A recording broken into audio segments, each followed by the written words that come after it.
আজকে আমরা আলোচনা করব ব্যারাকপুর লোকসভায় 7টি বিধানসভার মধ্যে নৈহাটি বিধানসভায় উপনির্বাচন যেটা হবে সেই উপনির্বাচন সম্পর্কে কোন দলে গিয়ে এই 7টি বিধানসভার মধ্যে প্রথম বিধান এটা আছে নৈহাটি বিধানসভা। এখানে 2024 সালে লোকসভা ভোটে এই বিধানসভায় তৃণমূল কংগ্রেস ভোট পায় 73,390 ভোট, বিজেপি ভোট পায় 59,872 ভোট এবং সিপিএম ভোট পায় 14,925 ভোট।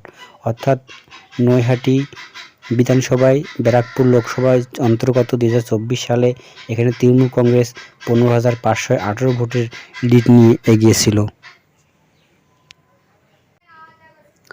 নৈহাটির লোকসভা অন্তর্গত লোকসভা 2024 সালে এখানে লোকসভা ভোটে প্রাত্যভূমিক ভোট পায় 5,20,231 ভোট, শতাংশ অনুসারে 45% তিনি ভোট পান এবং 4% ভোট বৃদ্ধি পায় এবং বিজেপি থেকে অর্জুন সিং ভোট পান 4,55,793 ভোট, শতাংশ অনুসারে 39% ভোট পায় বিজেপি। এখানে তার 2019 সাল থেকে 24 সালে ভোট কমে যায় প্রায় 3% মতন।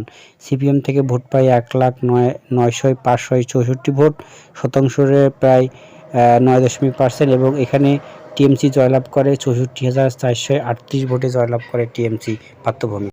2021 সালে বিধানসভা নির্বাচনে নৈহাটি বিধানসভায় টিএমসি থেকে প্রাত্যভূমিক এই আসন থেকে ভোট পান 77,553 ভোট, শতাংশ অনুসারে তিনি 50% ভোট পান। বিজেপি থেকে এখানে ভোট পান 58,898 ভোট, শতাংশ অনুযায়ী 38%। সিপিএম থেকে ভোট পান 15,825 ভোট, শতাংশ অনুযায়ী 10%।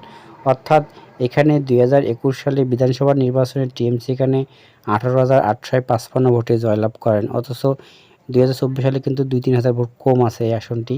তো এই মাধ্যমে কিন্তু সেই সময় কিন্তু 21 সালে জয়লাভ করে টিএমসি এই আসন থেকে। বিধানসভা, লোকসভা এবং বিভিন্ন জনমত সমীক্ষায় দেখা যাচ্ছে এই আসনটি জেতার সম্ভাবনা আছে টিএমসির। এখন দেখা যাক সময়ের পক্ষে কী বলে। যদি চ্যানেলটা ভালো লাগে আপনারা সাবস্ক্রাইব করে রাখবেন। ধন্যবাদ।